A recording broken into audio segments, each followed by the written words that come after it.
Listo. Segunda vez.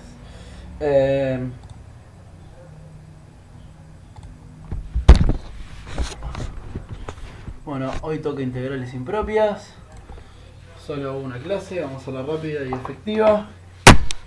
Es esperable que a partir de ahora se empiece a ver una cantidad menor de gente en el taller, porque el parcial se acerca y la gente empieza a priorizar actividades. Pero eso no quita de que lo hagamos igual de intenso e interesante que las otras veces, porque como queda grabado, lo pueden ver en diferido. Si algunas personas dejan de aparecer. No, por ejemplo, la otra vez éramos 15, ahora somos 10. Es un ejemplo de intuyo que esto. Bueno, si no dejan de venir, obviamente mejor, pero ninguna clase en la fin que es obligatoria como para que se sientan la obligación de venir. No, incluso ahora ya son 9. Bueno, la pregunta es... Vamos a arrancar suave, entonces vamos a arrancar con esto. ¿Qué pasa con la integral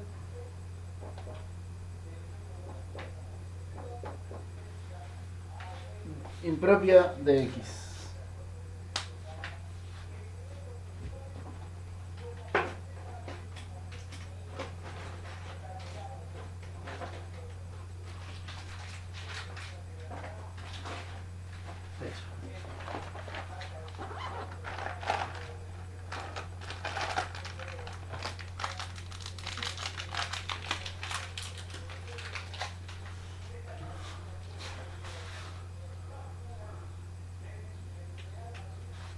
El centro basado en final de taller. ¿En qué taller? ¿Valentina? Se van a ver los fieles ahora. Coincido lo de los fieles, pero bueno, está. Tampoco es un poco injusto también juzgarlo por eso, ¿no? Pero está. Seguro que digo, complicados estamos todos también en algún sentido. Algunos más, otros menos. También es difícil de ponderar, pero...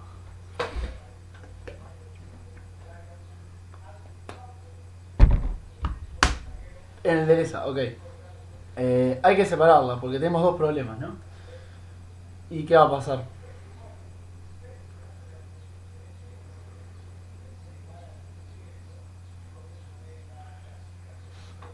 Podemos separarla así, ¿no? Digo, esto podemos pensar que es la integral de menos infinito a 0 de x más la integral de 0 a más infinito de x, y que esto es, por ejemplo, el límite cuando n tiende a menos infinito de... permítanme poner n tendiendo a más infinito de menos n a 0, es lo mismo, ¿no? De x, y que esto es el límite cuando n tiende a infinito de 0 a n de x, y que entonces el primer término es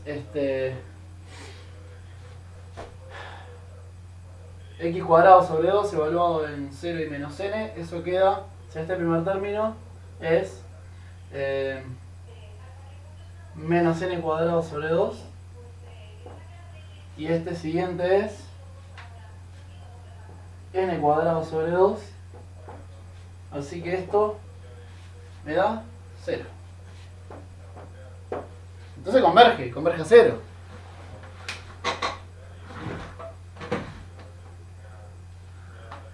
Ah, ya. Eso. Ahí hice trampa. De hecho, la trampa es media obvia, la separé para que sea menos obvia. Pero la trampa que hice es que x es una función impar, integral un intervalo simétrico, porque en el fondo elegí el intervalo menos nn, y por eso me dio 0, porque cualquier función impar integral en un intervalo simétrico da 0. Digo, si lo hacía tan obvio, iban a saltar incluso más rápido todavía. Entonces lo intenté disfrazar un poco, pero tampoco funciona tanto. Sí, ahí está. Acá se ve una prueba de por qué es necesario separar en cachos las integrales impropias, ¿no? Porque si no puedo hacer estas cosas de de según cómo me acerque. Esto en el fondo es una forma de acercarme, en la cual me acerco para un lado y para el otro a la misma velocidad. Ahí va, de hecho, pueden hacer lo que quieran, pueden poner ejemplos para que haya algo que no sea cero, pueden poner algo finito.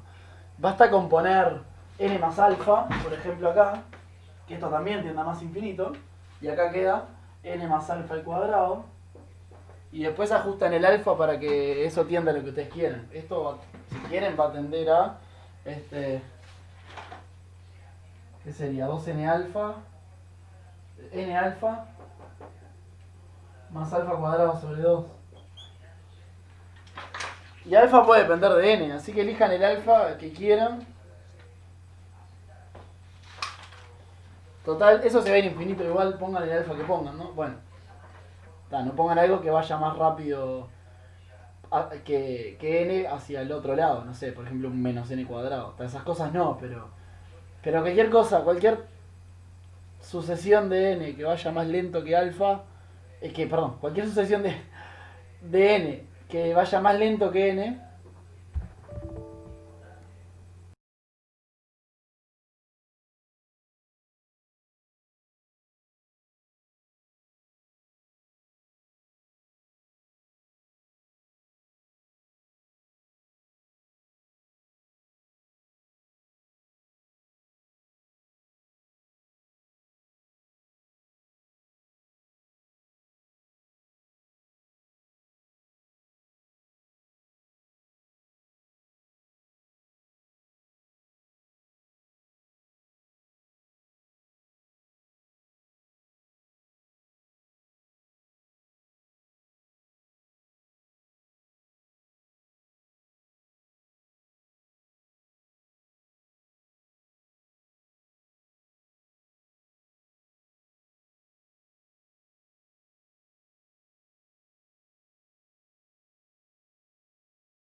Obviamente esto sí, sí, no,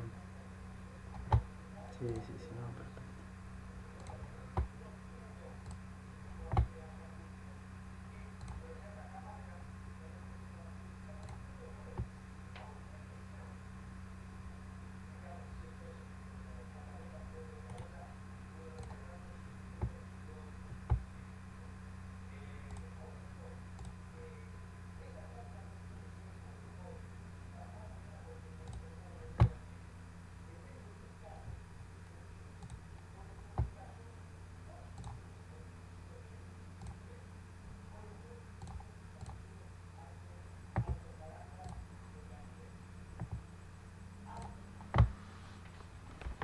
Bueno, me morí.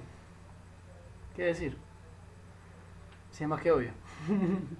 No, lo que pasó fue que mi computadora estaba mal enchufada y mi batería está hecha mierda, entonces, nada, pum, no duró nada.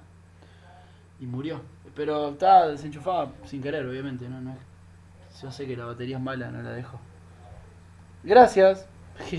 ¿A quién le delegué la? Bueno, me perdí todo lo que habrá pasado en el chat. Así que, nada, en fin. Qué viaje, no sé. No sé por qué Zoom te dio tanto poder. Zoom, no sé si Zoom sabe. No sé si Zoom sabe cómo darlo o elige al azar. Capaz que Zoom dice, no, esta persona se merece ese poder.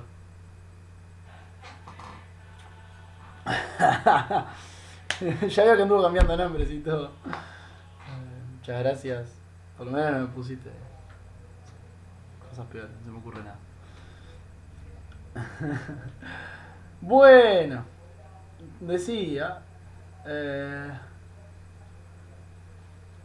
no sé ni dónde estoy. Ah, que ustedes pueden elegir el alfa para que eso dé lo que quieran.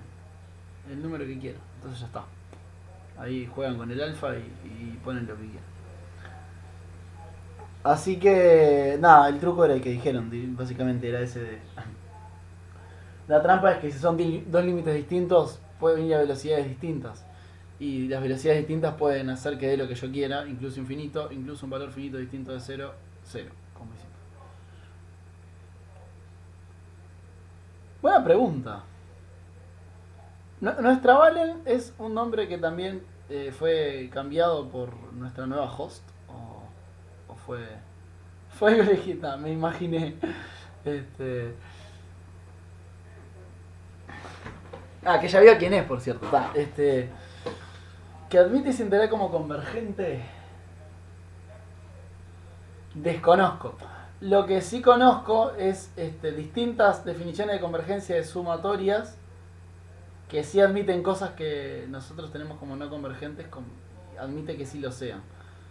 No sé si hay algo de ese estilo para integrales. Yo me imagino que debe haber, pero es que no, realmente yo no conozco.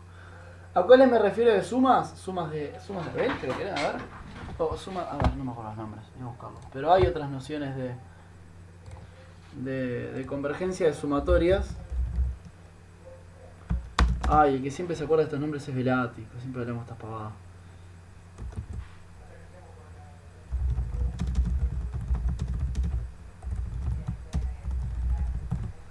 Tienen nombres y apellidos, pero ahora me olvidé de todos, qué horrible, qué bache. Yo creo que sumas de Abel era una, pero había otra noción. A ver, sumas de Abel, sumación de Abel, ¿qué carajo es esto? No, eso no, parece que no lo eché, ¿eh? Bueno, la pienso ahora, cuando pongamos algún ejercicio busco, porque no me estoy acordando. Criterios...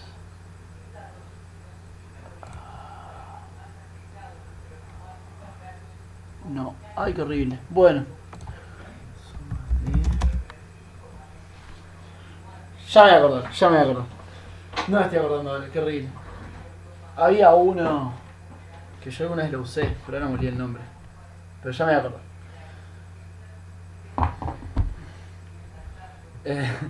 Ok,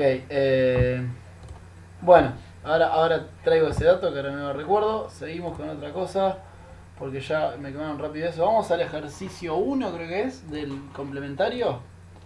No, sí, el 1, está bien. Es sobre el cuerno de Gabriel. Capaz que los más seguidores... Sigo grabando, sí. Los seguidores de Eduardo Sáenz de Cabezón en Derivando habrán visto sobre el cuerno de Gabriel. Es como el siguiente nivel de lo que hicimos la clase pasada. ¿Se recuerdan que la clase pasada agarramos una figura que tenía...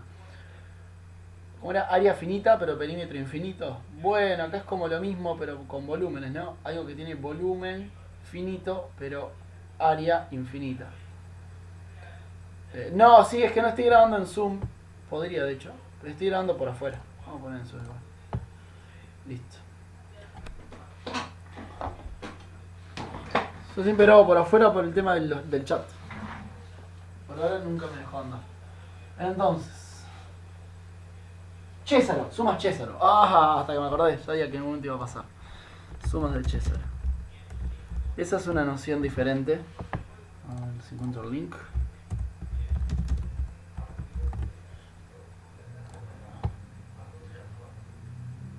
Ahí va.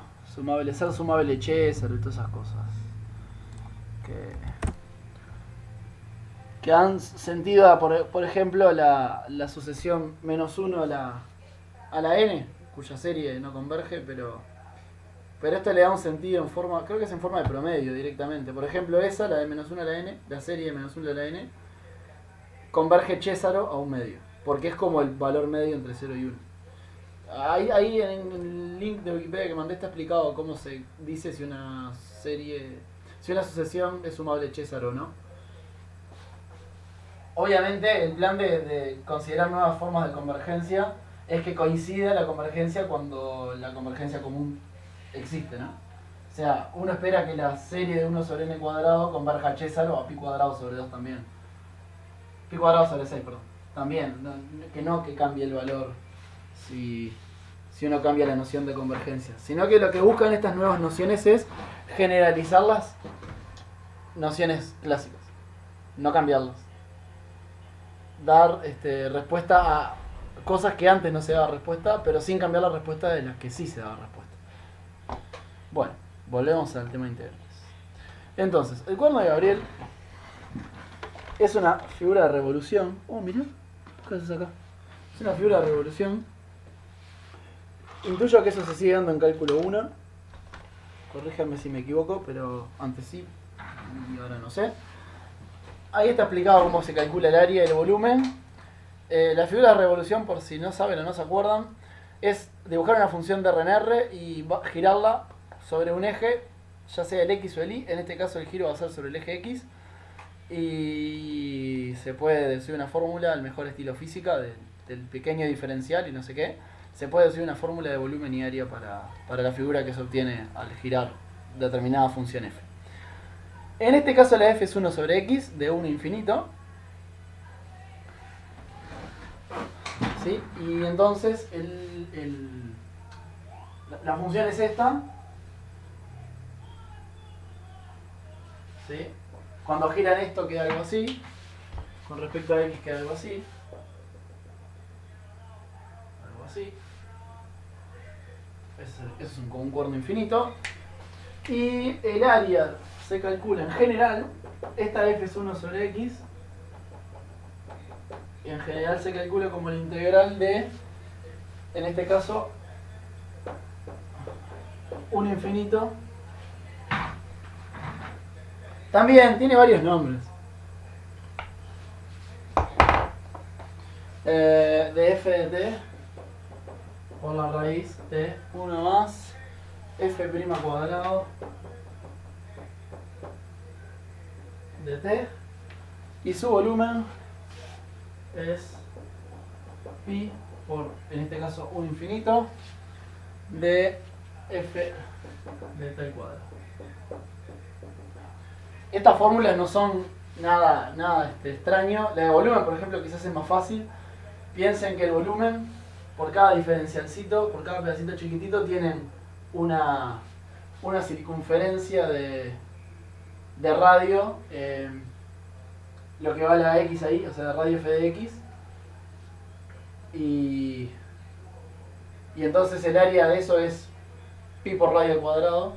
Entonces, pónganlo acá si quieren, es pi por radio al cuadrado, y después se integran sobre todas las rebanadas, así como explicaba Marcarian en los TISA del año pasado, acerca de las fetas de jamón y no sé si lo vieron, pero esa explicación entra en este ejemplo, justamente. Sí, integrar la mortadela. Integran la mortadela como explicaba Marcarian, pero en este caso, claro, es un volumen, lo hacen como integrando diferenciales de área, que son todos pi r cuadrado, donde r es el radio y el radio es el valor de f.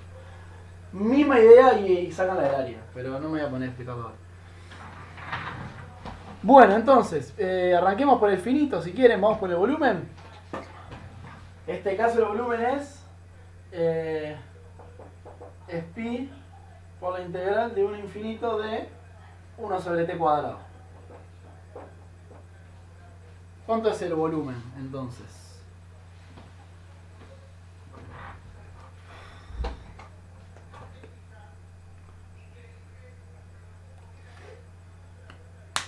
Todos se llevan el crédito, amigo, gracias a ese comentario.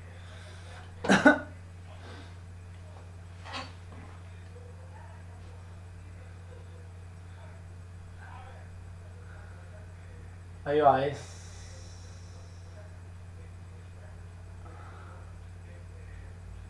el 2 no va ahí, el 2 va arriba.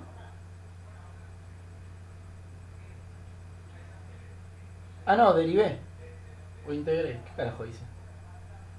Bueno, volvíamos hacia esto. Era t a la alfa sobre alfa más 1. Estoy todo tomado, ¿eh? Vamos. Para que me olvidé cómo se integra esto. T a la alfa es t a la alfa más 1 sobre alfa más 1.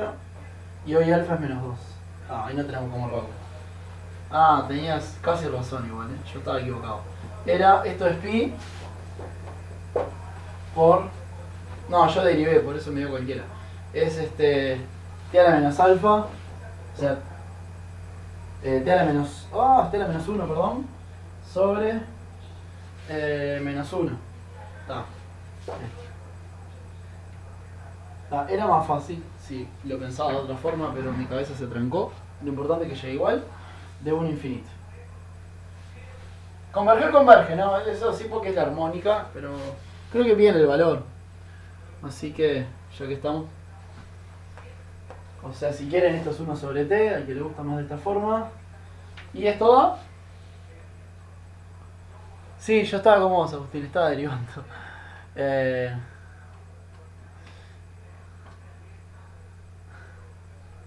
y esto da... Pi. Ahí va. Así que tiene volumen pi. Después hagan la homotesias y le cambian el volumen para el valor que quieran, ¿no? Eso se arregla tontamente. ¿Puedo borrar entonces? Vamos con el tema del área.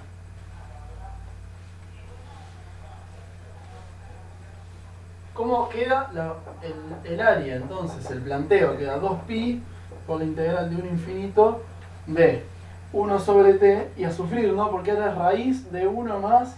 Ahora sí hay que derivar. La derivada de 1 sobre t es menos 1 sobre t cuadrado. Claro, es la misma cuenta que hicimos hoy, pero al revés.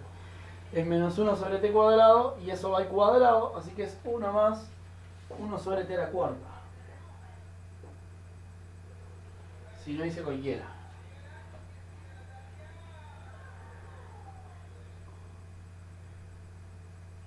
A mí me convence.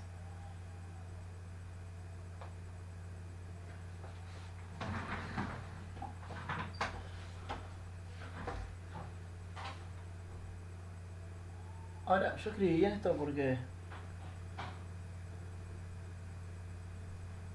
Me quedé pensando, porque diverge.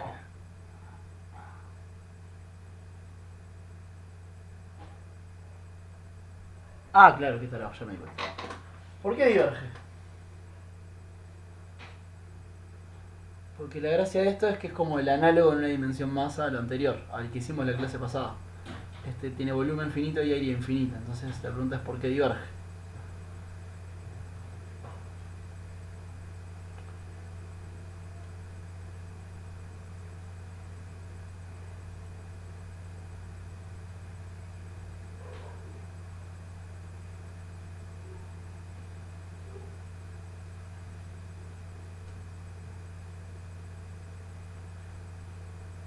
¿Por qué?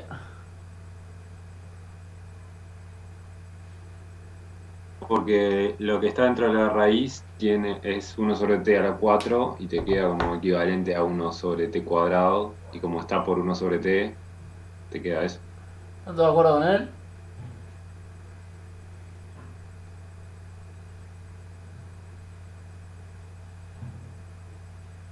Pero entonces converge, no era que diverge. Ahí está mal.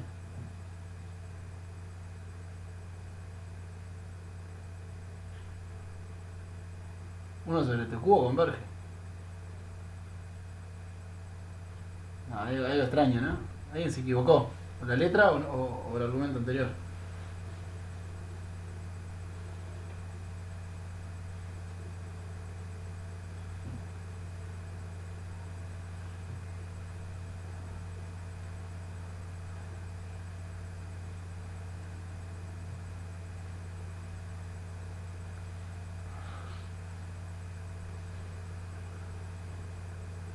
Ah, que tenemos otro problema de... Ah, me tranqué. Otra... Me sale singularidad, ustedes me entienden igual, ¿no? Otro problema de impropia ahí. ¿Qué pasa en uno?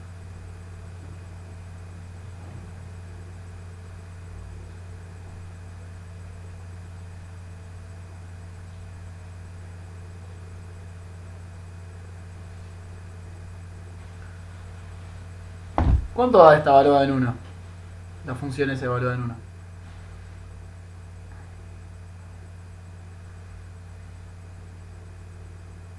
La pregunta es si da algo que explota, básicamente.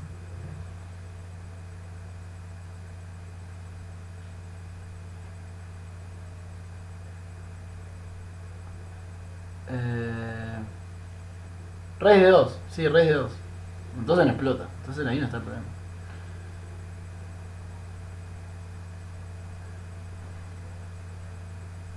Así que no. No tiene otro problema en realidad.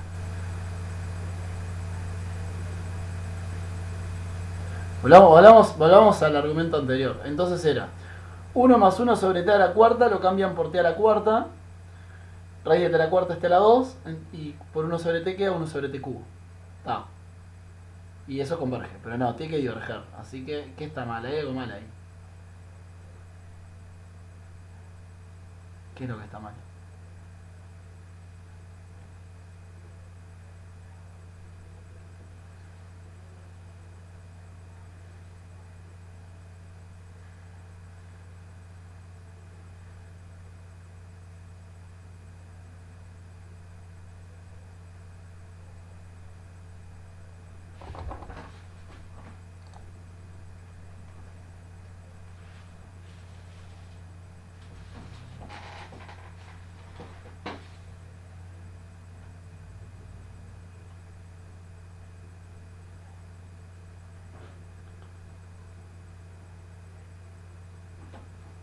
¿Por qué?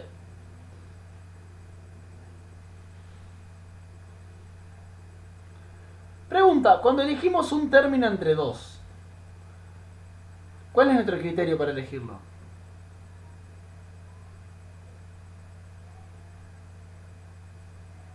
El más grande, ok. Entonces, ¿qué pasa entre 1 y 1 sobre t a la cuarta? ¿Quién es más grande? El 1, porque t es muy grande y por ende 1 sobre t cuarta es muy chico. O sea que lo que estuvo mal en el razonamiento ese fue quedarse con 1 sobre t a la cuarta. Ese es el tema. Con el que hay que quedarse es con el 1. ¿Está bien? ¿Se entendió? Es algo que uno... A todos nos pasa apurados, ¿eh? A mí también me ha pasado más de una vez. Pero ahí está el problema. También lo pueden sacar, si lo quieren, lo pueden sacar de otra forma. Pueden usar equivalente y decir, entre 1 y 1 t cuarta me quedo con 1 y eso da integral de 1 sobre t. Otra forma de hacerlo es, en vez de usar equivalente, usar comparación. Porque 1 más 1 sobre t cuarta es más grande que 1. Ahí también aplica, porque 1 sobre t a la cuarta es positivo. Entonces, eso es más grande que 1. ¿Está bien? Así que pueden usar un criterio o el otro y decir, bueno, esto es más grande que 2pi por la integral de 1 infinito de 1 sobre t. Y acá también termino, ¿no? Porque estoy comparando y mi integral es más grande que una que diverge. Así que diverge. ¿Preguntas? Sé que era más largo este ejercicio, ¿no? No era tan largo.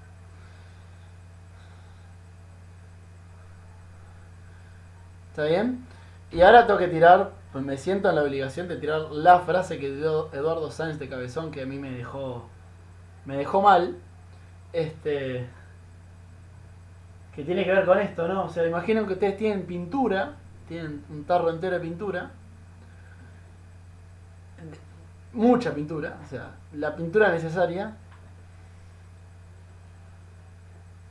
pero no infinita, no sé, la necesaria pero no infinita. Entonces ustedes podrían rellenar de pintura el cuerno ese, porque tiene volumen finito, lo pueden rellenar, pero no pueden pintar su área. What? O sea, no pueden pintar las paredes, pero sí pueden rellenarlo de pintura. ¿No es raro? No sé, es rarísimo, ¿no? a mí no me entra en la cabeza eso tampoco, pero es lo que acabamos de decir, ¿no? Si decimos que tiene volumen finito y era infinita es porque podemos rellenarlo de pintura, pero no podemos pintar ni siquiera la parte de adentro de sus paredes. Si alguien lo entiende, que me lo explique, porque a mí me choca un montón.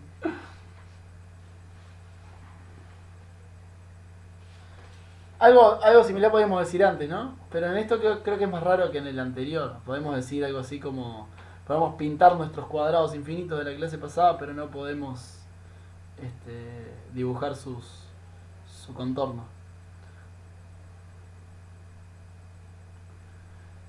Valentina, coincido totalmente con ese argumento y por ende a mí tampoco me termina de... Me sigue partiendo la cabeza lo que dijo. Lo cual las cuentas dicen eso, pero la intuición nos juega en contra un montón a la hora de entender ese razonamiento, entender esa frase. Porque si lo puedo pintar todo por dentro, para mí estoy pintando las paredes también, pero no, se ve que no. Y no sé qué es lo que está pasando. Perdón, pero no tengo respuesta para esa frase porque me sigue doliendo la cabeza cada vez que la pienso. Si alguien encuentra una forma de entenderla, seguro voy a dormir mejor de acá que me muera.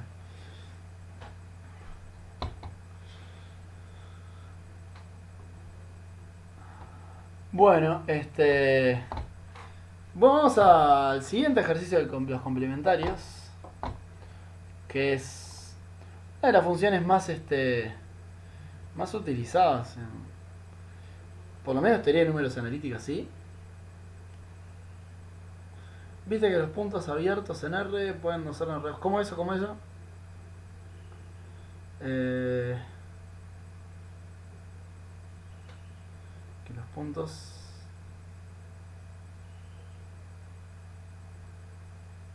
Pero los puntos son cerrados en cualquiera de los dos, ¿no? Lo que sí es cierto es que el complemento de un...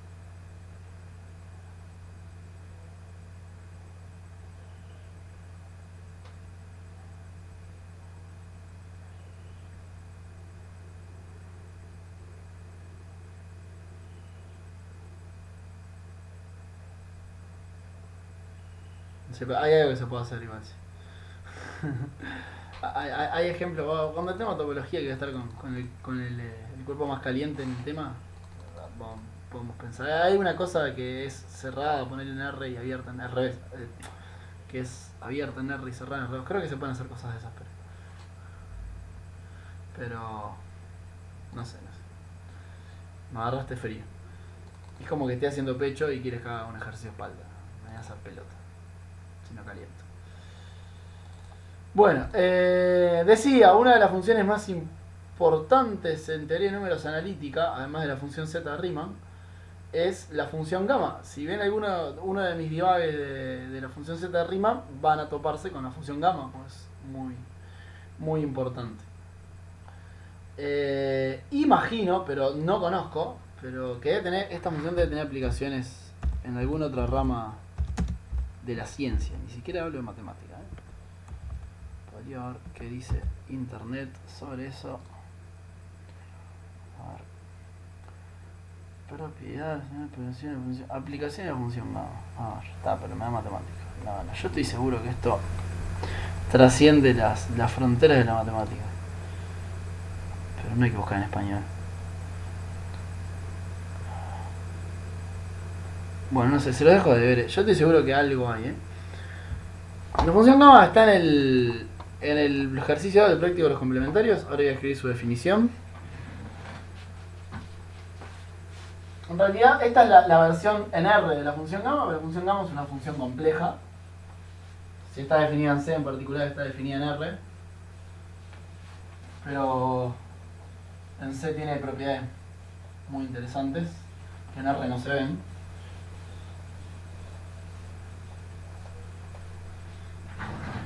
Yo expliqué que el mundo complejo es mucho más rico en propiedades para las funciones que son holomorfas, que son como las derivables en R, pero ser holomorfo es un poco más que ser derivable, y por ende salen muchos teoremas resarpados que hacen que haya pocas funciones holomorfas. Igual lo de pocos es relativo, pero me refiero a pocos en el sentido de que hay funciones en R que no son holomorfas en C. Funciones que son C infinito en R, que si uno se intenta plantear una extensión a C no es holomorfa. Y bueno, eso, las holomorfas tienen muchas propiedades muy buenas. Y esta es una holomorfa, entonces. Pero vayámonos al mundo de R. Esto en R. En C se ve igual, solo que la variable es compleja. Así que todo lo que deduzcamos acá va a servir para los complejos también. Esta es su definición. Se define como una impropia. Acá está definida de 0 a más infinito. En C está definida en todo el plano complejo menos los enteros negativos. Ahí va, menos los enteros negativos.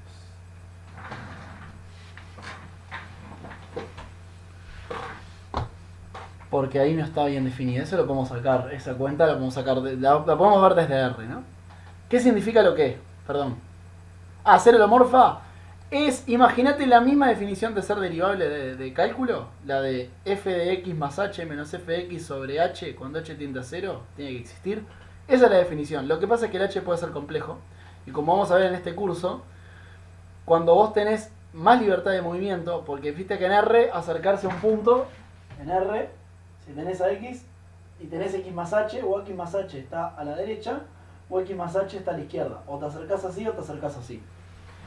En los complejos, si vos tenés un x más h puede acercarse así, puede acercarse así, así, así. Esa es una idea que también vamos a estudiar en este curso, porque es... Podrían pensarlo de la misma forma. Si quieren definir derivable en funciones de R2, se van a tener que poder acercar de todos lados posibles. Y darle más libertad de movimiento obliga, y pedirle que sea derivable, hace que la función tenga que ser más regular en algún sentido, porque se tiene que portar bien en todas las direcciones que tenés para el punto. Así que por ahí va un poco el hecho de que ser holomorfa sea un poco más restrictivo que ser derivable en R. No preciso el orden, ¿no? Para definir límite. Tender a 0, sé lo que significa. Solo que tengo más chances de hacerlo. Tender a 0 es que la norma tienda a 0. Y eso lo puedo hacer en cualquier contexto sin tener orden. No lo preciso el orden. Por eso también lo puedo hacer en RN. Y de hecho lo vamos a hacer en este curso en RN. Va a depender de la norma. Sí, pero la norma es la usual. Eso no va a cambiar mucho. Igual también van a ver, no sé si ya arrancó en el práctico 6, que en el ejercicio 1 agarran 3 normas distintas y prueban que son todas equivalentes. Hay una noción de equivalente que en el fondo la equivalencia tiene que ver con eso, ¿no? Que no te dependa, acercarte a hacer un límite no te dependa de la norma que elegiste. La definición es la que dan en la parte C del ejercicio 1 del práctico 6 y las 3 normas que están ahí en ese ejercicio son todas equivalentes.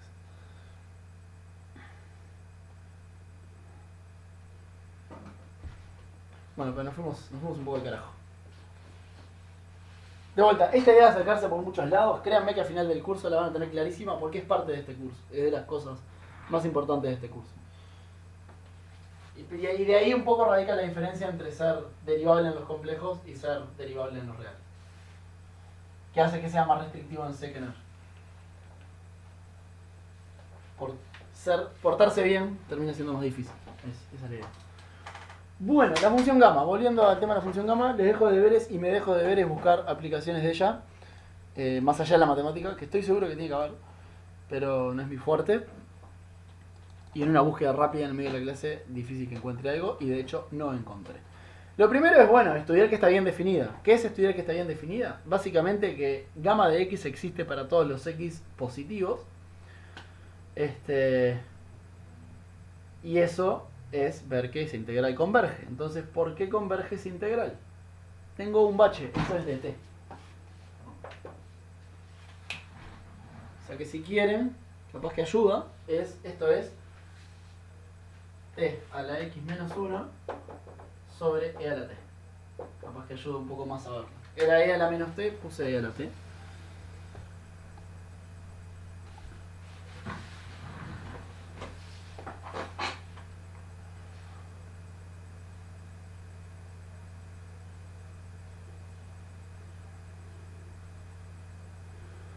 ¿por qué converge?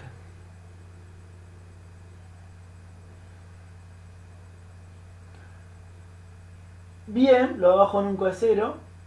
Está bien, quizá la primera pregunta podría haber sido ¿dónde tiene problemas esa integral impropia? ¿Cuántos problemas tenemos? Podría haber, si quieren ser la primera pregunta, hacernos.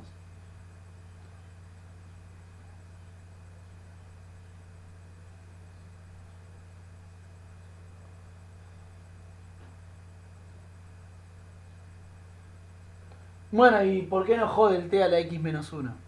Porque eso crece cuando x es grande, ¿no? Empieza a molestar.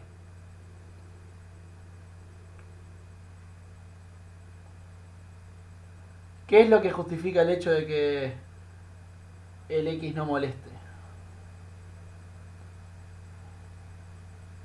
Es una típica frase que nosotros usamos. Esa misma frase. X va a estar fijo, o sea, estamos mirando gamma x para un x elegido, y entonces t a la x menos 1 es un polinomio de un determinado grado, y e a la t es un exponencial, así que la típica guerra polinomio exponencial nos permite decir que esta integral converge. Así que A está bien definida.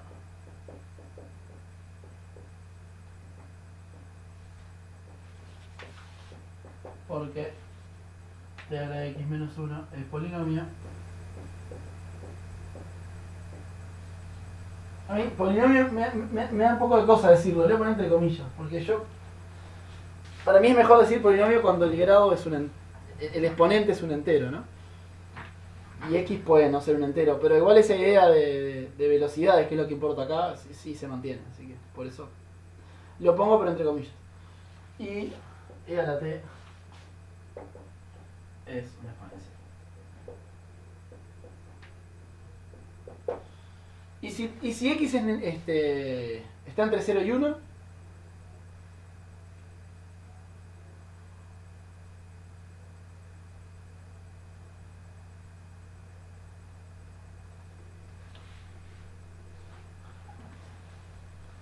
función potencia, bien, no tenía ese término, supongo que está bien, me gusta, creo que me ahorra este problema que me acaba de pasar.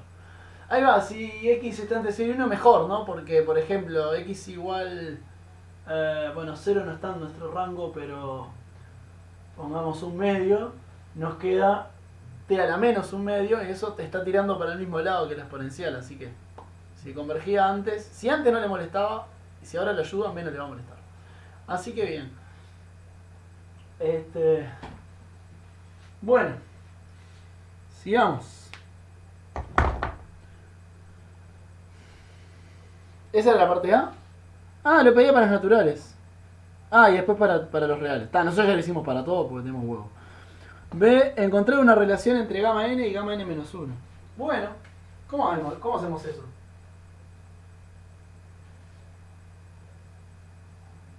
De hecho, yo no me achicaría a los... N a todos nos hace sonar como natural, ¿no? Yo no me achicaría a los naturales, así que yo diría relacionar gamma x con gamma x menos 1 directamente. Bueno, la cuenta que hay que hacer no depende si x es natural o no, así que...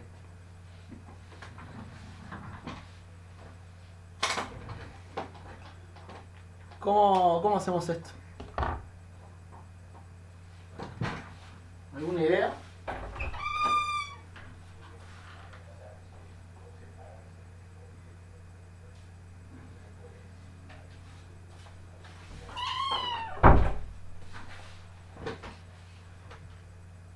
Sí, eso. Encontrar una relación entre ambas es encontrar una igualdad que las relaciona.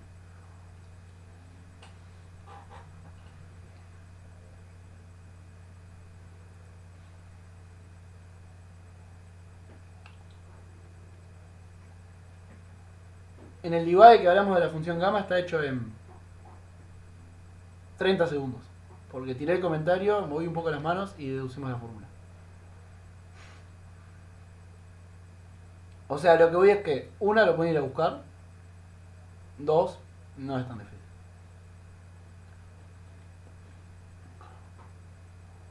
¿Cómo sacaste eso? Nuestra Valen, ¿cómo sacaste eso?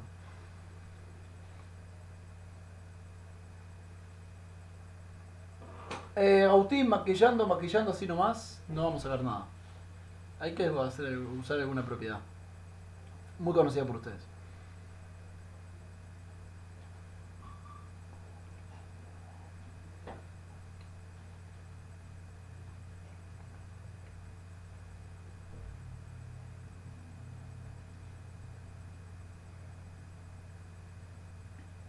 Sí, pero yo no puedo sacar un t para afuera, ¿no? Porque t es variable de la integral. No puedo sacarlo como constante un t. Así que ese no es un argumento.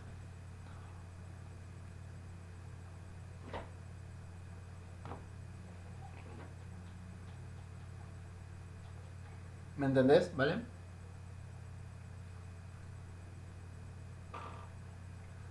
O sea, lo que decía nuestra Valen es que t a la x menos 1 es t a la x menos 2 por t. T a la x menos 2 es lo que aparece en gamma x menos 1, pero yo no puedo sacar el t para afuera así nomás porque eso es la variable de integración, no es una constante.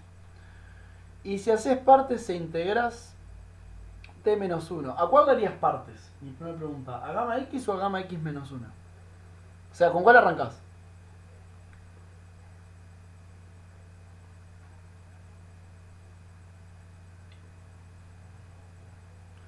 La de menos 1, o sea, la de... la de menos 1, ¿cuál te referís? Porque es un poco extraño. Cuando decís menos 1 puedes referirte al exponente, y ahí estás hablando de gamma x, o menos 1 te referís a... No, gamma x menos 1. ¿Y cómo harías Ah, partes? pará, pero. Depende, Claro, depende cómo porque va elijas en las funciones de x. partes. Ahí ahora. Gamma x es la misma x que la de t. Cuando acá pones x, acá pones x menos 1. Así que si acá pones x menos 1, acá pones x menos 2. ¿Eso responde? Sí, sí.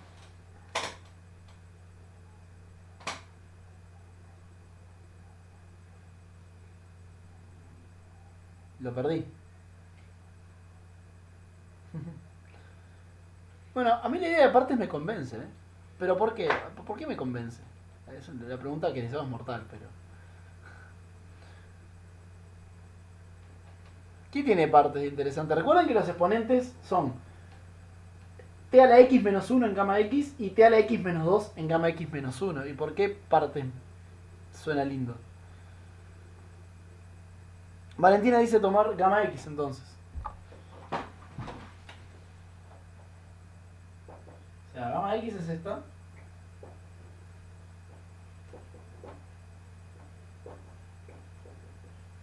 ¿Y a quién tomarías como f y a quién tomarías como g? En nuestro típico fg'.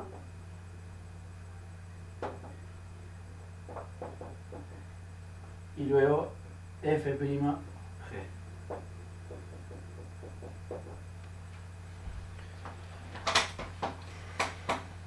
Ahí va, Valentina, ese es el truco, ¿no? Por eso partes sirven en este plan de encontrar una relación, porque te baja el grado del 1. Y justamente la diferencia entre gamma x y gamma x menos 1 es un 1 en un grado de algo. Entonces todo parece indicar que f es t a la x menos 1. Por ende, esta sea la menos t. Y f' te queda t a la x menos 2. Por algo que baja, pero es constante con respecto a t. O sea, queda x menos 1. Y menos e a la menos t. Que surge de integrar e a la menos. Y entonces esto queda f por g, o sea, t a la x menos 1 por menos e a la menos t entre 0 e infinito, menos la integral de f'g. Ojo que ya hay un menos, así que más x menos 1 no depende de t, que es la variable de integración, lo dejo fuera. La integral de 0 a infinito de t a la x menos 2 sobre e a la t de t. ¿Está bien? ¿Estamos todos ahí? Voy a borrar la parte negra abajo. ¿Listo? Si no hay preguntas del uso de partes, o sea, esto fue partes.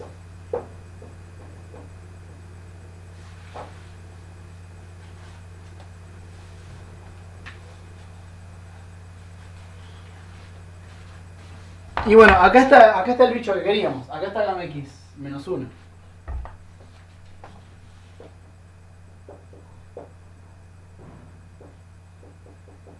Menos 1. Pero ¿qué pasa con esto? Quiero saber qué pasa ahí. Ahí tenemos algo que capaz podemos hacer cosas, ¿no? Recuerden que los límites de integraciones son evaluando en t, ¿no? O sea, cuando ponen 0, ¿qué pasa ahí?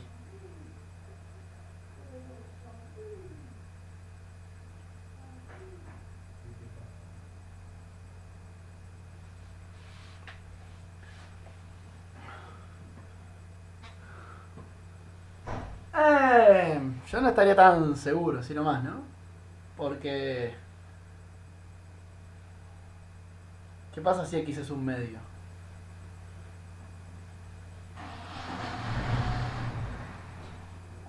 Aprendió. Si x es un medio, eso queda 1 sobre raíz de t, ¿no? Sí, tengo que pedir que x sea mayor que 1. Pero tengo que pedirlo por una razón un poco obvia, ¿no? Porque si acá fuera... si acá voy a hacer gamma de x menos 1, tengo que estar en el dominio. Así que necesito que gamma menos 1 sea positivo. Así que es parte del problema que x sea mayor a 1. Es parte de las hipótesis que necesitamos para que esa fórmula tenga sentido. Porque si no estamos evaluando fuera del dominio. Así que ahora sí podemos decir que cuando evaluamos en 0 eso es 0. Y nos falta decir qué pasa en más infinito.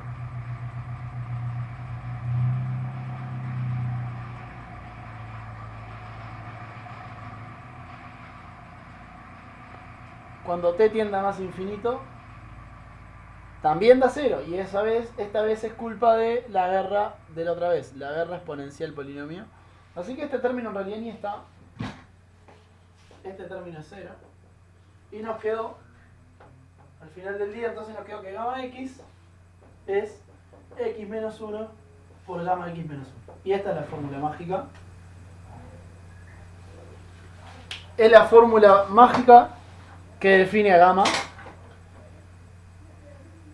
En los complejos hay una propiedad que los reales no tienen, que es que uno puede extender una función de forma holomorfa y esa extensión es única.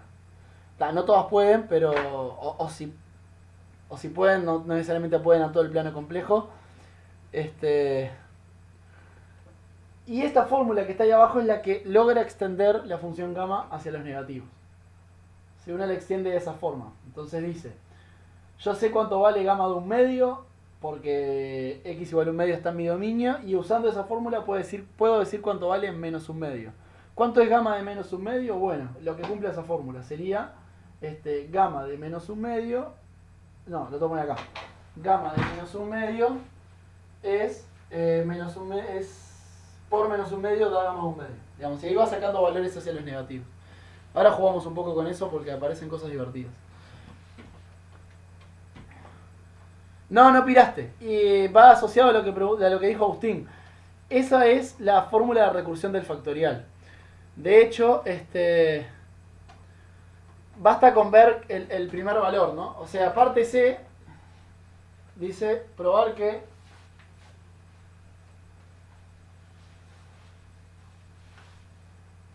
parte C de este ejercicio, probar que gamma n es n menos 1 factorial. ¿Sí? Entonces, recuerden que la recurrencia del factorial es esta, que n factorial es n por n menos 1 factorial. Así que, si dos sucesiones tienen la misma recurrencia y coinciden en el valor inicial, son la misma, ¿no? Eso se lo pueden imaginar. Si arrancan en el mismo lugar y después la ley que las define es la misma, van a tener que valer lo mismo siempre. Y esa es un poco la idea. Lo que nos falta para hacer la parte C es probar que el valor inicial de ambas es el mismo. ¿Sí?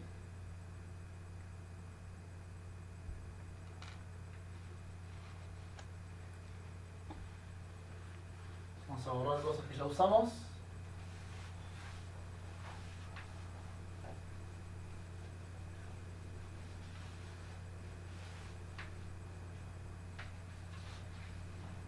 O sea, lo que probamos hasta ahora es que gamma x es x menos 1 por gamma x menos 1 para todo x mayor a 1. Ahora sí nos vamos a dedicar solo a los naturales.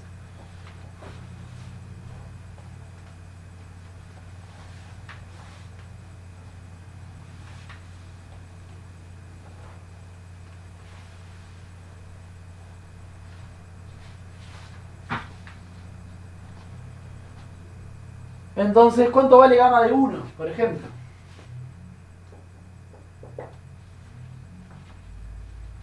Ah, ¿qué pasó? Ah, bien. Gamma de 1. ¿Segura? Yo no estoy tan seguro. ¿Cómo se calcula? Bueno, era la integral de 0 más infinito de t a la 1 menos 1, o sea, 1 por 1 sobre a la t. O sea, hay que calcular esta integral. ¿Cuánto vale esa integral? 1. ¿Sí? Ya, hacen la primitiva, es menos e a la menos t. Evalúan en 0 y en infinito y les queda 1. ¿Está bien? Así que esta vale 1. ¿Que coincide con quién? ¿Con qué valor de semilla?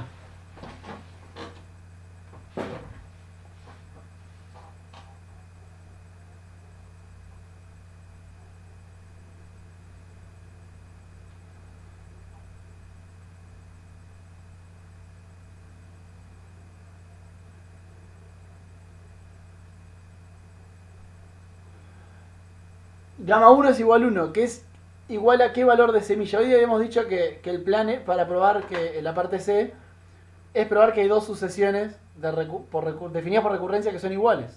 Si la ley es la misma y la semilla es la misma, ahí está. Si la ley es la misma y la semilla es la misma, las sucesiones coinciden.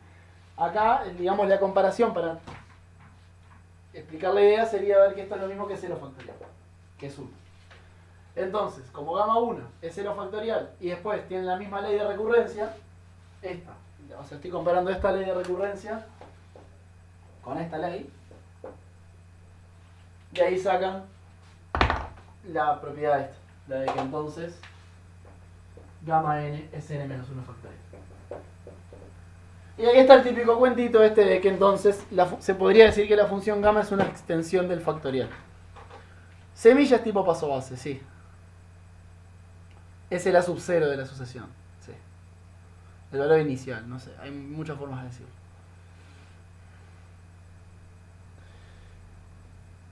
Por eso, ahí está la frase, ¿no? Lo cual muestra que gamma es una extensión del factorial de los reales.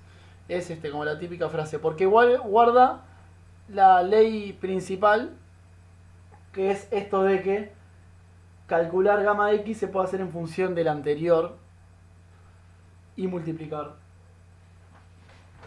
Esto, ¿no? A esto me refiero.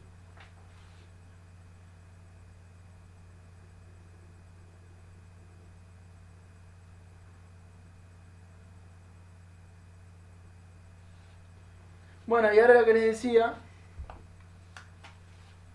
es esto define esa ley. Vamos a ponerle asterisco. Asterisco. Define gamma para los complejos, podemos hablar de los reales en general. En general es para los complejos porque se arranca de una función compleja agregando polos.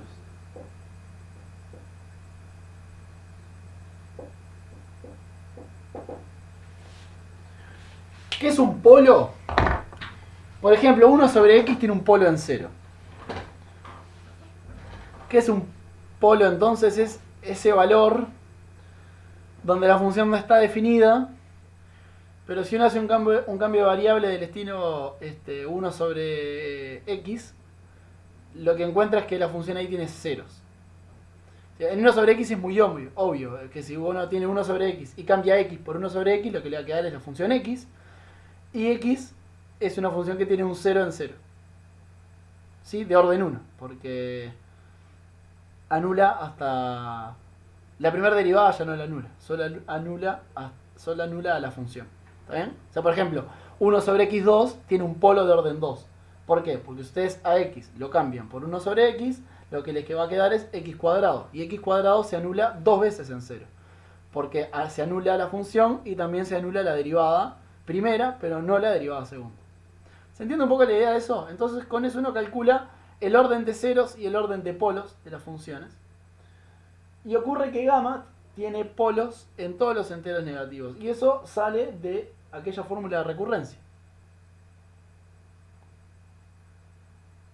Espera, ¿qué pasó? Me perdí algo.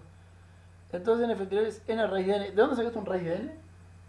Me quedé pensando en eso. Ah, es un gamma. Sí, no es una raíz. Es un gamma, Eso. Ahí va. Ahí va. Por ejemplo, a ver, ¿qué pasa con gamma de menos 1? Bueno, gamma de 0 es 0 menos 1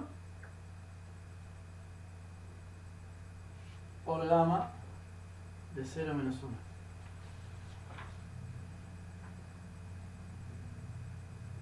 Ah, tenemos un error,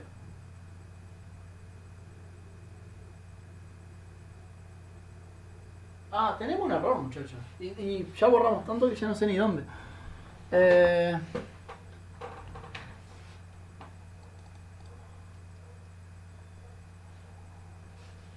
Uy, ¿dónde estará? A ver, déjenme ver. Porque esa fórmula de recurrencia tiene un error. Tipo, le sobra un menos 1 o algo de eso, una cosa de ese estilo.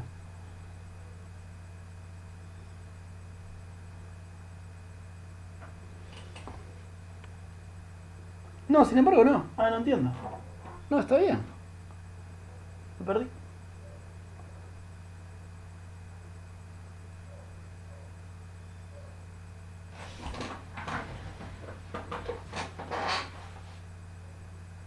Ah, no. Perdón. Vamos a ver. No, está bien. Controlar suprimir a todo lo que dije recién, a mi bache. Es que gamma de 0 no sabemos cuánto es. Tenemos que arrancar de antes. Es gamma de 1, sí sabemos cuánto es. Entonces pongan x igual 1 y esto queda 1 menos 1 por gamma de 1 menos 1. Ah, ahora sí. Entonces, está bien. Nosotros tenemos definido la función de 0 abierto en adelante. Entonces, ¿cuánto vale en 0? Bueno, entonces lo que podemos hacer es usar esa fórmula para extenderla hacia atrás. Como si sabemos cuánto vale en gamma de 1, decimos gamma de 1 es 1 menos 1 por gamma de 1 menos 1, digamos, ¿no? Entonces, ¿cuál es la movida? Que gamma de 1, ya lo calculamos y nos dio 1, ¿no? Este es 1. 1 menos 1 es 0. Y acá queda gamma de 0. ¿Está bien? Hasta ahí estamos. Entonces, 0 por algo tiene que ser 1. La única manera es que eso sea infinito. ¿Estamos de acuerdo? Entonces, la única chance es que acá haya un polo.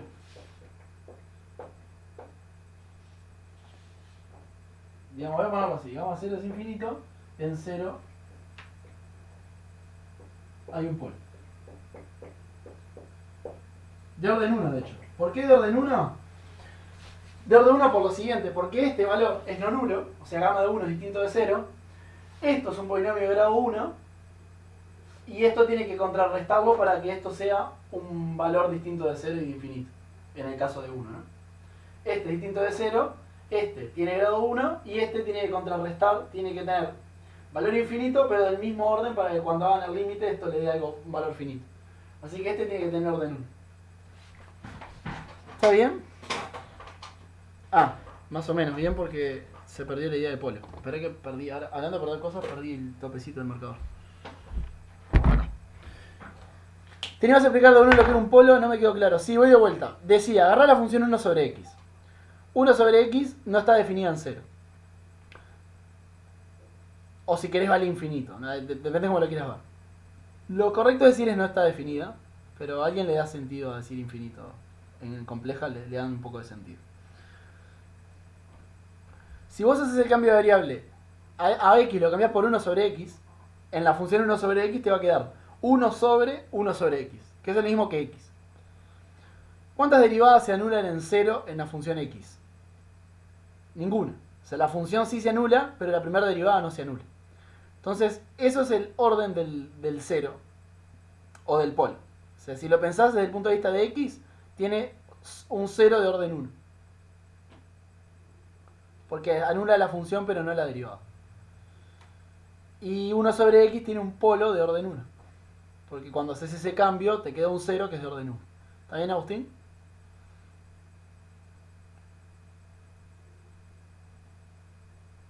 Agustín murió.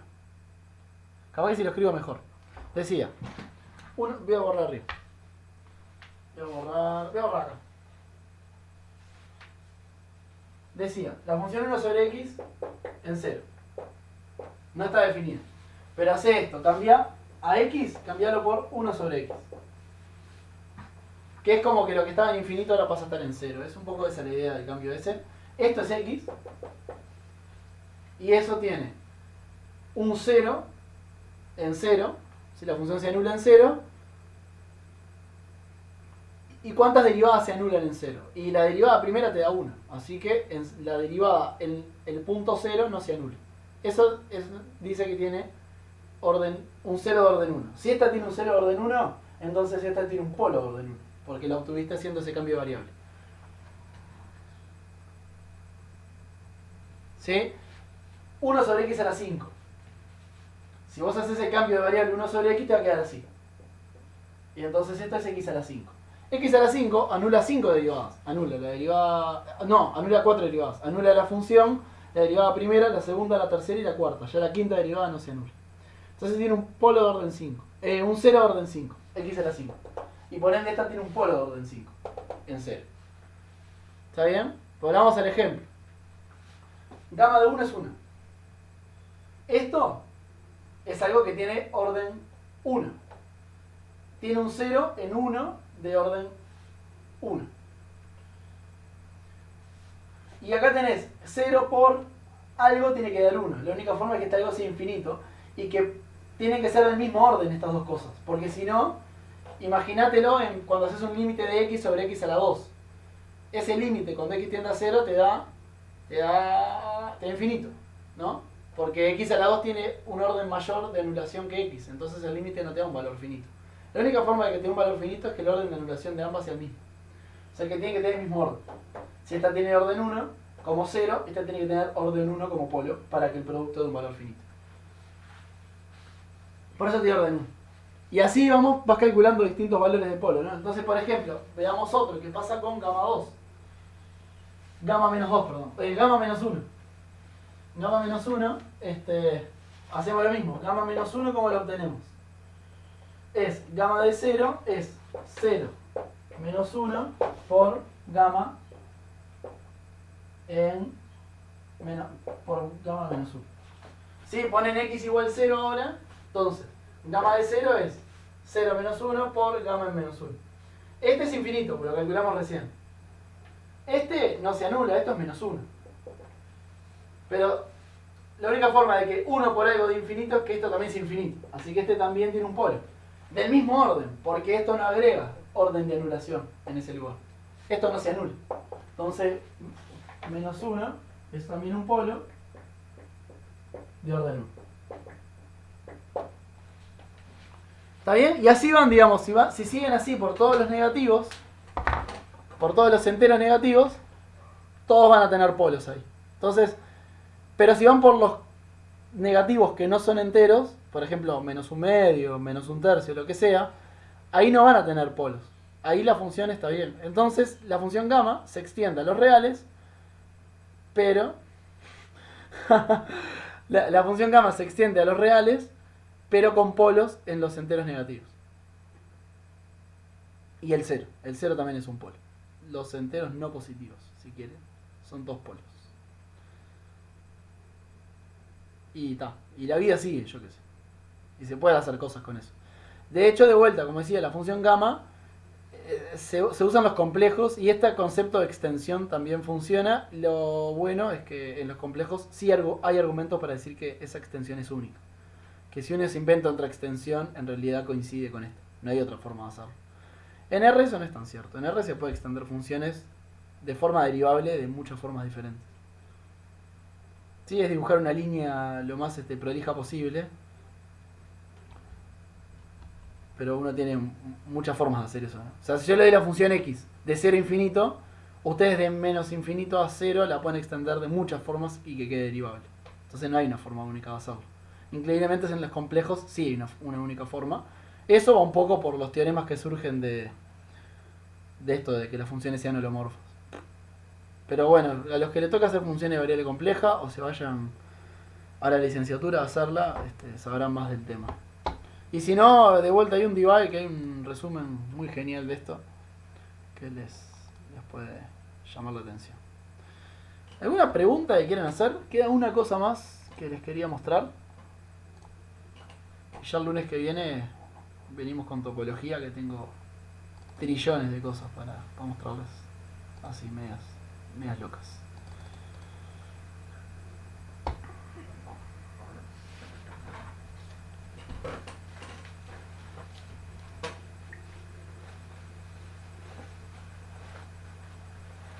Agustín está contento. El resto.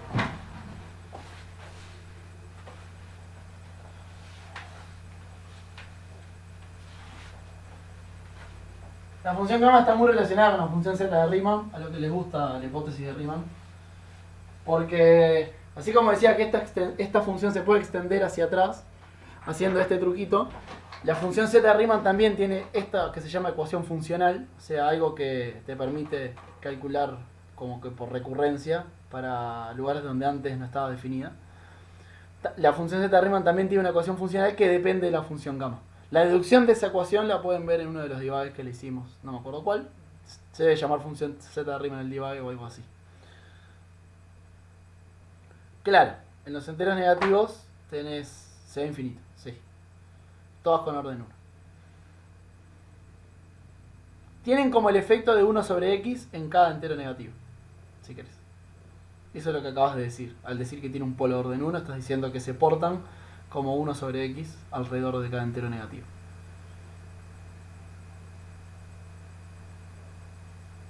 ¿Está bien? Hay dibujitos copados en internet si quieren buscar de la función gamma, sí.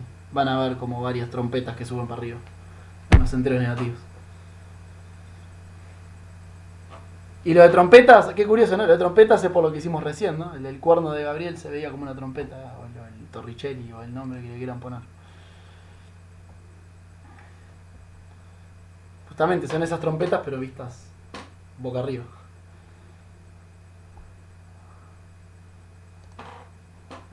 Todo se junta y no me doy cuenta a veces. Bueno, lo último que les iba a mostrar es un poco quizás difícil para este momento, pero dado que nos sobra tiempo, es algo que va a adelantar algunas cuestiones que vamos a ver en el curso, en este curso. O sea que si no la entienden del todo ahora, no se estresen. Quizás para empezar, tendremos que empezar con sumatorias. Iba a decir serias. Con sumatorias, que es donde uno quizás lo entiende mucho más. O sea, imagínense que vieron que más o menos las sumatorias y las integrales tienen mucho en común, ¿no? Bueno, eso también es en el fondo porque están detrás de una gran teoría que tiene que ver con la teoría de la medida. Pero voy a hacer particular enfoque en esta siguiente cuestión. O sea, imagínense que tenemos que hacer una sumatoria que sea de k igual 1 a, no sé, n, y de l igual 1 a m de, yo qué sé, no importa, k por l más k, no sé, a ver, k por l más, no, está bien, k por l más k sobre, no sé. No, sobre nada, punto, así. Voy a cambiar acá, L y K. Imagínense que tienen esto, ¿no? Esta sumatoria. Tienen que sumar, es una doble sumatoria, ¿está bien? Capaz que, me acuerdo que en Galuno este año había algo de esto de doble sumatorias, así como para molestar.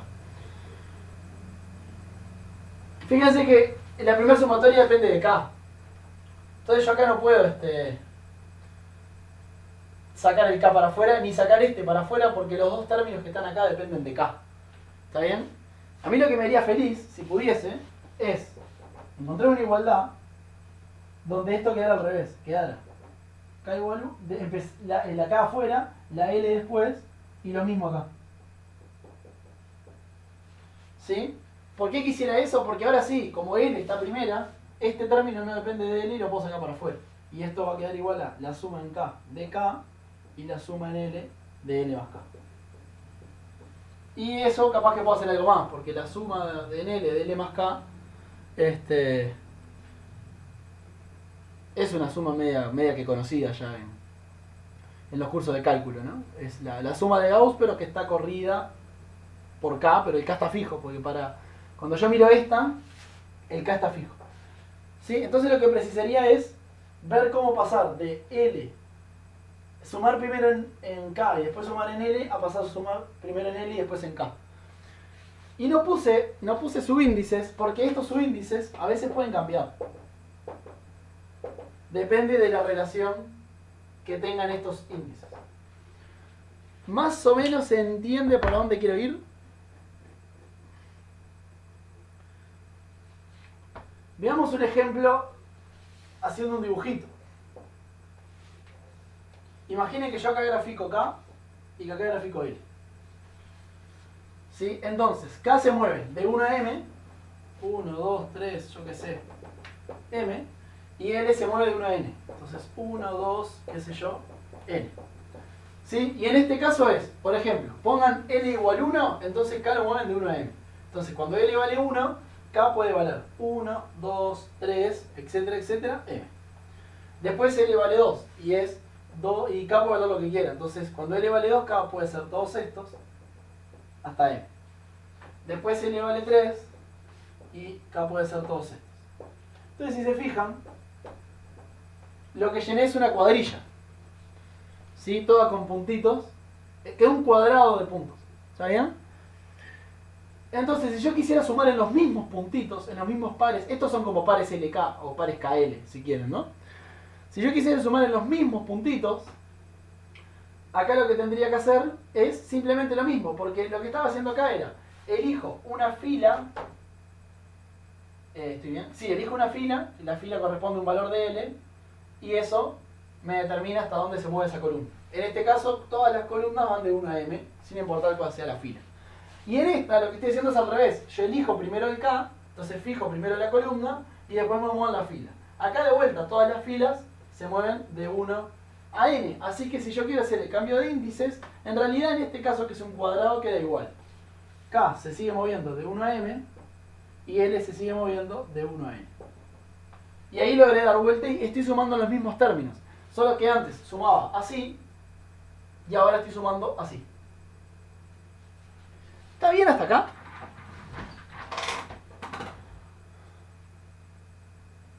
Sí, o sea, en el fondo estoy usando la conmutativa, Agustín, sí. Pero estoy tratando de ver más como de a bloque, ¿no? O para hacer esto más rápido. ¿Se entendió la idea? Agarré el caso más fácil que se me ocurrió. No, M y N pueden ser cualquiera. En realidad no, la idea no cambia. Ahora voy a poner un ejemplo donde es un poco más interesante, pero si este está claro, sigo adelante.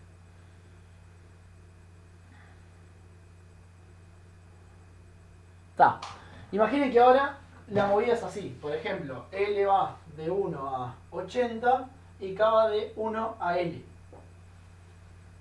¿Sí? Imaginen esta idea. Entonces, vamos a cambiar 80 para algo más chico. L igual 5. De 1 a 5. Y K va de 1 a L. Entonces, ¿cómo sería ahora la movida? Ahora es, cuando L vale 1, K va de 1 a 1. Entonces, solo está este puntito. ¿Sí? Cuando L vale 2, o sea que estoy en esta fila, K se mueve de 1 a 2. O sea que K puede ser 1 o K puede ser 2.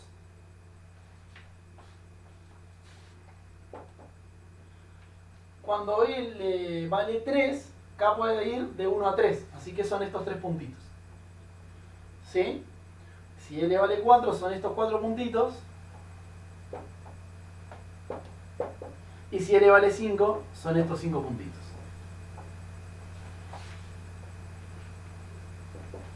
Ahora sí, una depende de la otra, ¿no? Y ahora miren que quedó como un triangulito. Y ahora yo le quiero darlo vuelta. O sea, como hoy, en vez de sumar primero en K y después en L, hacerlo al revés. Entonces, ¿cómo tendrían que ser ahora los índices? Por ejemplo, el índice de K, ¿de dónde a dónde va?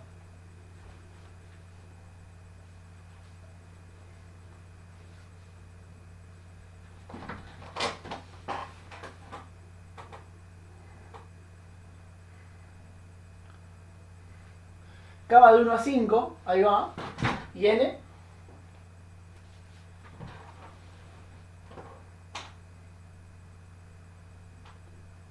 No, porque si para cada... O sea, sí es cierto que va de 1 a 5, pero no es tan así, ¿no? Si yo quiero dibujar el mismo triángulo y los dos varían de 1 a 5, termino siendo un cuadrado, como hice hoy.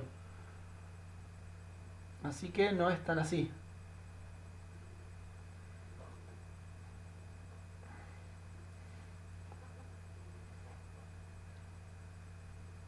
O sea, fijen un valor de K. Por ejemplo, agarren K igual 3. Si agarran K igual 3, ¿de dónde a dónde va L?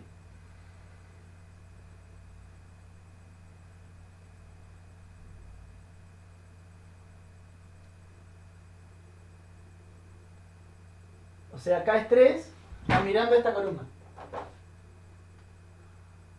¿Y qué puntitos hay en L? Ahí va, como dice Agustín, es de K a 5, ¿no? Porque si K vale 3, L tiene que ser 3, 4 y 5. Entonces empieza en K, L empieza en K y termina en 5. Y vieron que cambió, ¿no? Antes era de L de 1 a 5 y K de 1 a L, y ahora es K de 1 a 5 y L de K a 5. Cambió, pero sigo sumando lo mismo. Bueno, esta es una de las grandes propiedades. En sumas es, como ven, un poco más sencillo de entender. Yo sé que tiene sus complicaciones, pero igual es créanme que es más sencillo. Esto en integrales funciona igual. O sea, uno puede, si tiene dos integrales, intercambiarlas, cambiando bien el dominio. O sea, escribiendo el dominio de forma diferente. Que sea el mismo dominio, pero escribirlo de forma distinta. Porque esto sigue siendo un triángulo. Es el mismo triángulo, solo que ahora tengo que ver cómo tengo que escribirlo. Esto lo vamos a ver en este curso. Más adelante. Vamos a tener más práctica cuando lleguemos a esto, pero bueno, por eso les estoy planteando ahora la idea. El nombre, el hecho de poder cambiarlas de orden tiene nombre, se llama teorema de Fubini.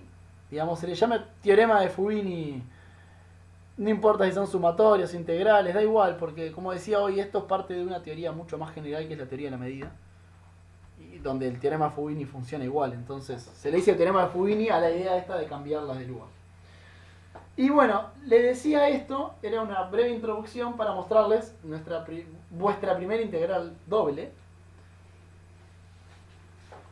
y deducir la integral del seno cardinal. Que en mi clase de práctico, la clase pasada, yo hice el spoiler sin querer de que esta integral converge y probamos la clase de práctico mía pasada que converge.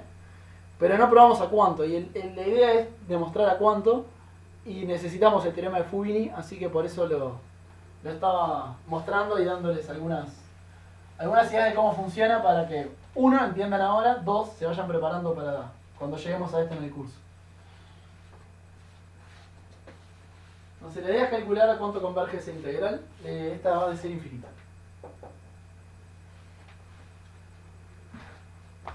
Bueno, pero está grabado, no te preocupes. Ya vamos a llegar. Ya lo vas a tener cuando lo suba dentro de un ratito. Entonces, para empezar, bueno, voy a usar los nombres que tengo para que se me haga más fácil a mí. Vamos a darle seno de S sobre S. Es una cuestión de que así me queda escrito igual. Nada más que por eso. Entonces, concentrémonos en 1 sobre S. O mejor dicho, voy a hacerlo al revés. Concentrémonos en esto. ¿Cuánto vale la integral de e a la menos ts? ¿De dónde? Ah, de 0 a infinito. La pregunta es cuánto vale esto. Y para hacerlo, empecemos por acá.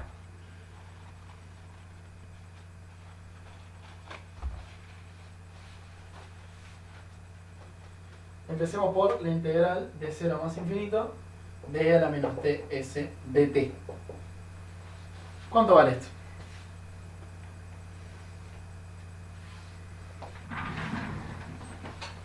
¿Cómo calculamos esta integral?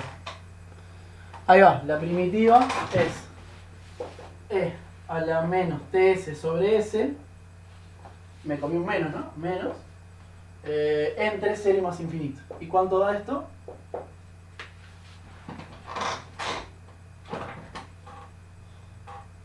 S es positivo, por las dudas, ese es un valor positivo. 1 sobre S, ¿están de acuerdo? Sí, sí, de hecho, porque cuando t vale infinito, esto es con t, ¿no? Por las dudas lo pongo chiquito así, esto es con la variable t. Cuando t vale infinito, esto tiende a 0, y cuando t vale 0, eso da 1, así que queda 1 sobre S. ¿Está bien? ¿Hasta ahí estamos todos? ¿Cuál va a ser mi truco ahora?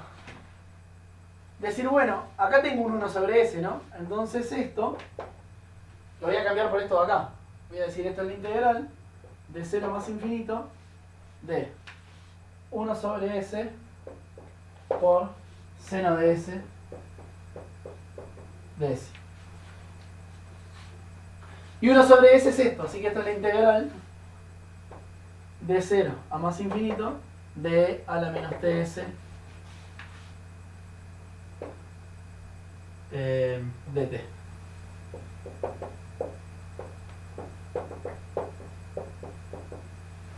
¿Bien? Y ahí aparecen las integrales dobles.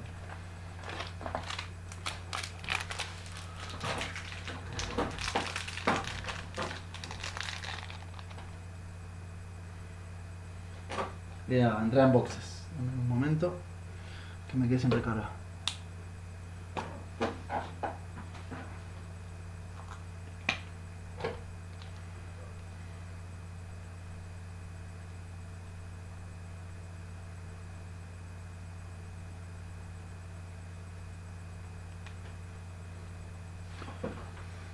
¿Está? ¿Bien?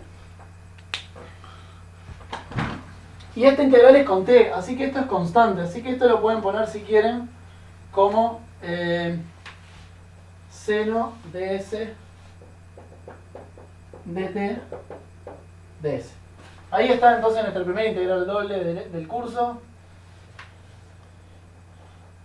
Adelantada como 2 meses, pero por eso estamos en el taller. O sea que primero integro con t y después integro con s. Y fíjense que integro en un cuadrado, ¿no? Porque estoy integrando en 0 más infinito. O sea, si quieren, t y s, como hicimos el dibujo que hicimos hoy, pero ahora en vez de con puntitos, bueno, rellenamos toda el área. T se mueve de 0 a infinito y s se mueve de 0 a infinito. Así que estamos integrando en toda esta zona. Sí, ahora, como esto es continuo y no discreto, no dibujo puntitos, dibujo toda el área. Está pasando que es la hora y los parciales están cerca. Los integrales dobles son lo mejor, viejo. Son lo que uno siempre quiere ver. Yo cuando estaba en cálculo 1 deseaba ver las integrales y cuando llegué a cálculo 2 deseaba ver las integrales dobles. Y así, digamos. Y después está, digamos. Las integrales triples también se ven acá, entonces ya uno, digamos, no tiene más que agregar en cuanto a número de rayitas. Cool. Con forma de S, cool. Bueno, y ahora mi plan es activar el plan. Activar el plan Fubini, ¿no?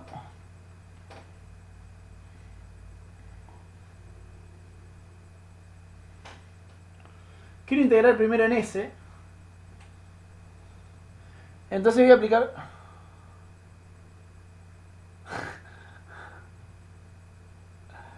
de gente. Un auto, una galletita. Qué tarado. Bien, bien. Entonces decía, mi plan es aplicar Fubini como hoy. Este es un cuadrado, o sea, S y T se mueven de forma independiente. S se mueve de 0 a más infinito y T también. Así que el cambio a Fubini va a quedar como en el primer ejemplo que vimos hoy con sumatorias. Se va a quedar de 0 a más infinito y de 0 a más infinito, pero al revés. Ahora es primero de S y después de T. O sea que esto quedó, es lo mismo, es e a la menos ts por seno de S, pero ahora lo hago primero en S y después en T. ¿Está bien?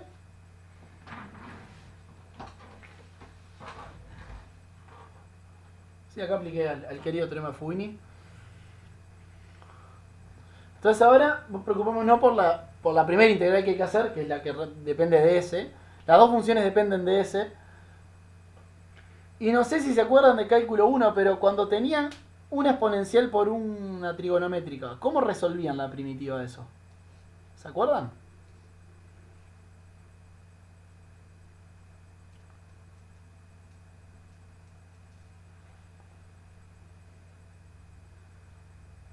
Agustín dice que no. ¿Alguien se acuerda?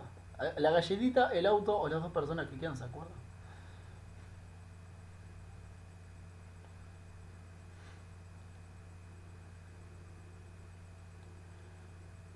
Partes, sí, hacían partes dos veces. Porque el truco de usar partes dos veces era que cuando derivaban seno les quedaba coseno, pero cuando derivaban de vuelta les quedaba menos seno. Y entonces podían pasar ese término para el otro lado y despejar. ¿No se acuerdan de ese truquito? Ahí va, es. Entonces fíjense que tenemos eso, tenemos una exponencial por una trigonométrica. Hay que hacerle partes dos veces. No, vamos a hacer la cuenta ahora. Eso queda así. O sea, estamos resolviendo la de adentro. Entonces queda. La de afuera nadie la tocó, quedó. Integral de 0 a más infinito, dependiendo de t. Y hago partes a esta integral, a la que depende de s. Y el resultado es, no vamos a hacer la cuenta pues al pedo, queda menos e a la menos st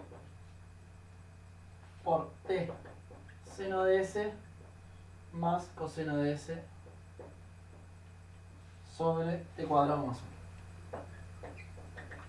Y hay que evaluarlo entre 0 y más infinito, que es donde movemos a s. Y esto después integrarlo con respecto a t. Entonces, ¿cómo queda cuando evaluamos?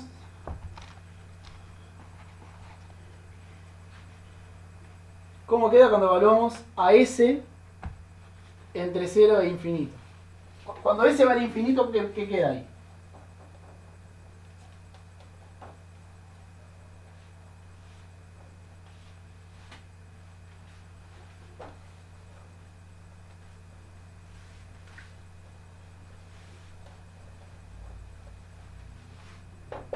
Cuando s vale infinito, ¿qué queda ahí? No sé, no me fijé. Cuando s vale infinito, ahí va, este vale 0. Y entonces todo se anula, pues todo está multiplicado por ahí, por eso.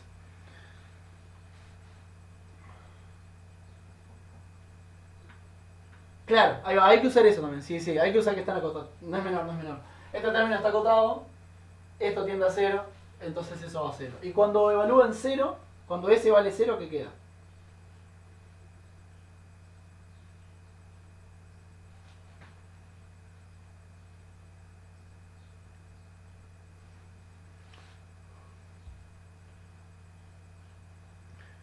Cuando s vale 0, este vale 1, este vale 1, seno de 0 va a ser 0, coseno de 0 va a ser 1, así que, bueno, hay un menos, pero también hay un menos porque estoy evaluando abajo, así que queda 1 sobre t cuadrado más 1, ¿están de acuerdo?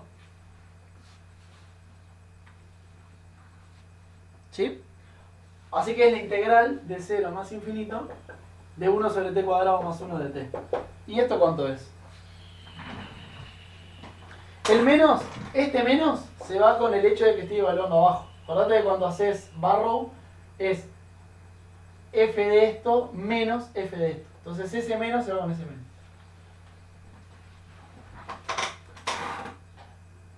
Y ahí va, esto es arcotangente. Entonces queda arcotangente de t evaluada entre 0 y más infinito. ¿Cuánto es arcotangente de 0? Arcotangente de 0. 0 y arcotangente de infinito pi sobre 2. Y ahí tenemos el resultado. Recuerdan, yo lo había quemado la clase pasada sin querer. Le dije, en el taller vamos a demostrar que es integral de pi sobre 2. Y ahí está la demostración.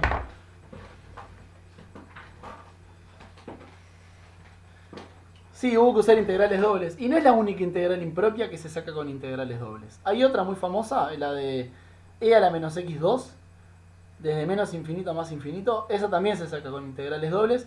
El truco requiere un teorema que lo complica un poco más como para explicarlo ahora. Así que eso sí lo dejo para cuando sea el momento del curso. Pero esta sí, esta tenía un truco que era simplemente usar Fubini. Y bueno, ya les voy adelantando esto de usar Fubini, que lo vamos a ver pila en cosas mucho más difíciles que un cuadrado o un triangulito, que fue como hicimos hoy. Bueno, por mí esto ha sido todo. Nos vemos el viernes en el práctico o el lunes acá. Sea cual sea el lugar, el tema va a ser topología. Vamos a estar 2 semanitas metiéndole. Así que un placer como siempre. Nos quedan 2 clases de taller. Me quedan 2 clases de taller. Así que vamos a darle palo. Y después nada, nos vamos a ver en el práctico de siempre y en el otro práctico que ahora tiene Velati. Recuerden que después del primer parcial hacemos el cambio. Nos vemos. Pasen lindo. Chau, chau.